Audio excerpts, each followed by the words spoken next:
Hello, my name is Joel Packham. I'm with the University of Idaho, and today I'm hoping to talk to you about uh, the possibilities of grazing CRP in times of drought. And I'm located in Cassia County, which is the city of in which is the city of Burley, and it's my hope that we can talk about how CRP can be used as a tool to mitigate the effects of the drought on the grazing that we have to do. And obviously grazing or the drought can cause a decrease in available forage, and that's certainly an issue that we know that you're going to have to deal with. Uh, and probably just as bad is that you can lose a potential water source for watering animals while you're on the public ground, and that can have people come home early from public grazing. That would necessitate that they start using their winter stores of feed in order to be able to get them through and for into next year, and that you may not have that availability. So that certainly is an issue that this drought is we have to work with. Oftentimes in a drought, you might have some decreased animal weight gains and maybe some decreased reproductive efficiency. I don't think that certainly isn't always the case, but it certainly is possible. And again, the big thing I think is your inability to produce enough winter feed and feed that you would normally produce and that's normally produced all around you because of the drought situation. And that has a potential to increase the cost of all forages, which then can have you have an inability to keep animals due to feed costs. And I think that can be a real issue for you. CRP hopefully then can span the grazing gap in a drought from when you have to come home from your public grazing or mountain type grazing, maybe earlier because of the drought situation, that maybe CRP can work, that can help you do that. There's a lot of CRP acres in Idaho. And because of the drought status that's given to us by the Drought Monitor and the US Drought Monitor, the URL for that is in this slide, so you can go to that Drought Monitor. I used a map from July 22nd. I think it's somewhat different now, but it certainly hasn't lost the intensity of the classification of either D2 or D3 grazing or D3 drought in this area. And so I think you can, most of the state is in both either of those two classifications.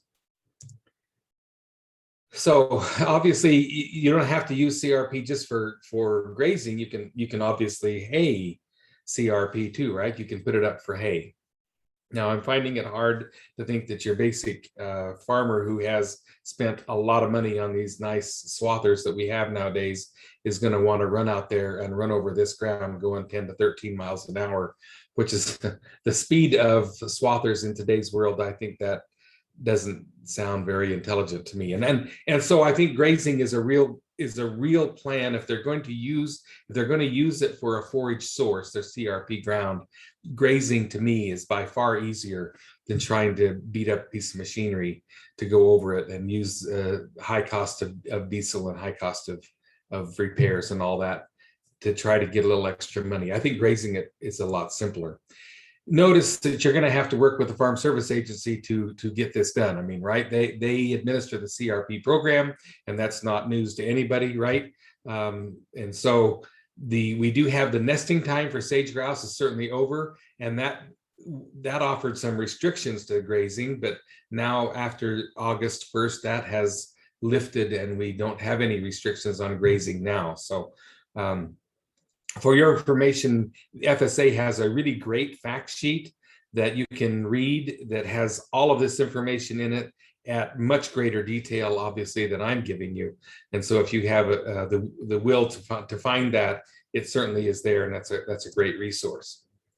Okay, the sign-up process is really, I think rather simple. You're going to locate a producer that has some CRP contracts, and hopefully that's a neighbor that's relatively close to you.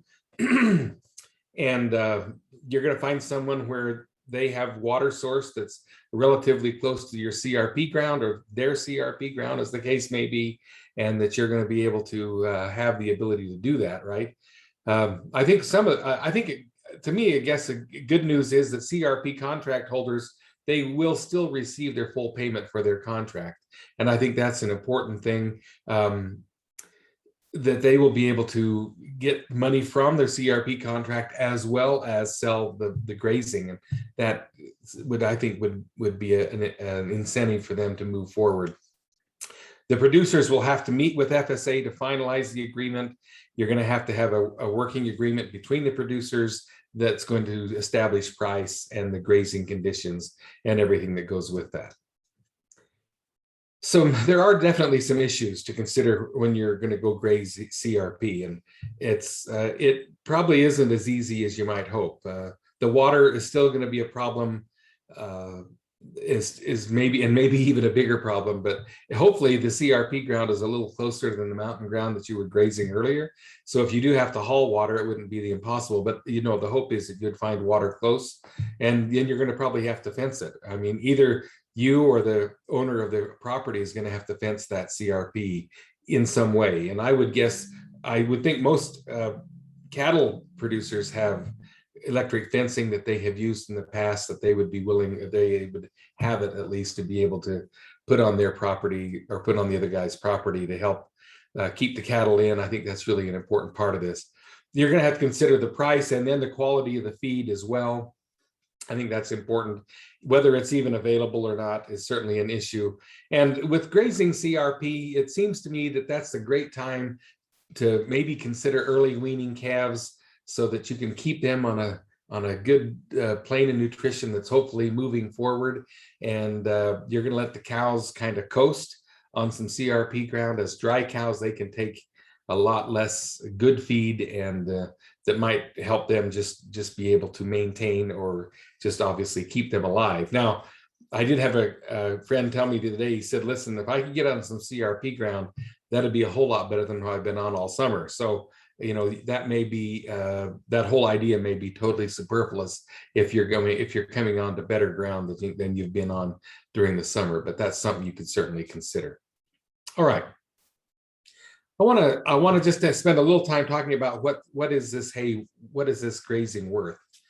So I've pulled some figures that I've put together that can help us, I think, conceptualize the idea of how much we ought to be willing, or at least how much it might be worth, quote unquote. I think that's a good question. If we take 30 pounds of hay on an as-fed basis, that's basically the same as 1 day of an AUM. Now, you could argue that it should be more than that or maybe less than that. I used a 1,400-pound animal that's eating around 2% of their body weight per day. And so it's an estimate, okay? It's a number. You could put any other number there you want and come up with whatever you want to come up with. And you could just go from there. But if hay is $250 a ton, the per day fee for that would be $3.75. And that would be the same as an unreal AUM price of $112.50 per month, per annual unit month. That just seems like such an astronomical price for grazing. I've obviously never seen that kind of a price. So let's talk about feed quality, because maybe we can get that price moderated just a little bit. Feed quality of CRP after August 1st is obviously going to be not great, right? You know that there's going to be late stage of the plants where there's mostly stems. Protein isn't very high. TDN isn't great. To me, it's the perfect feed for a dry cow that probably has some flesh to lose, and it's for maintenance only, maybe just to keep the cow going so that you can feed the cow before you get into winter feeding. That to me is the perfect plan for CRP if you're going to graze it. So I pulled out I called a broker the other day, and she told me that straw is selling for $75 a ton. Now we know that CRP grazing is better than straw, right? So I just put a price on it. Let's say it's worth $125 a ton, because it isn't like it's perfect hay. This is not great grass. It's going to be stemmy. It's old. It's just pretty mediocre feed when it all gets said and done. So let's say $125 a ton. Now, following the same logic as before, that would put an AUM price of around $56 to $60 an animal unit month. Again, I don't think that's that is to me still basically a pretty crazy price, but at least that's something that you can put in your mind and at least consider. I did show you how I ran by those calculations, so you can play with that yourself with any kind of numbers that you want to use, if you want to use different ones than what I provide.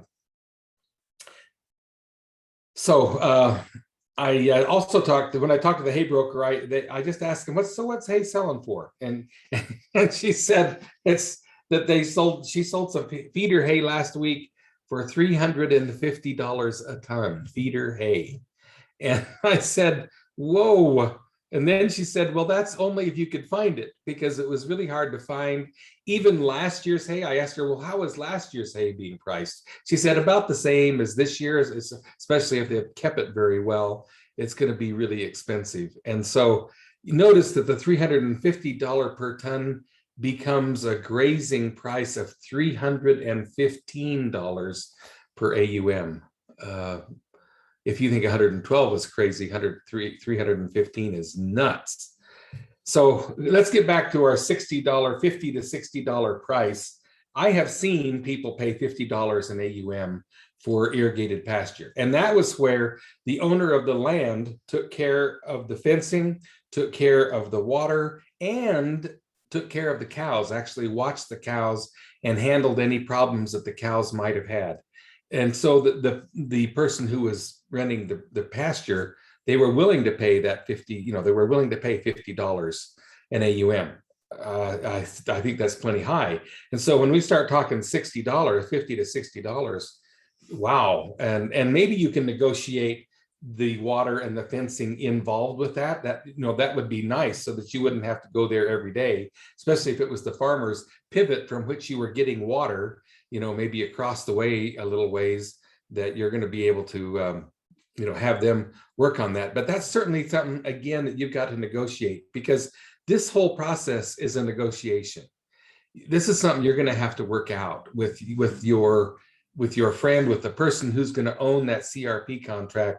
You've got to negotiate a price, and hopefully you can negotiate a price that's going to be good for you and that's going to be good for him. If it isn't, then I'm not sure you can make this work. But I think most producers are willing to help each other and to make it work for both sides. And so I really encourage you to work towards win-win and find people who are willing to do this, to graze your animals.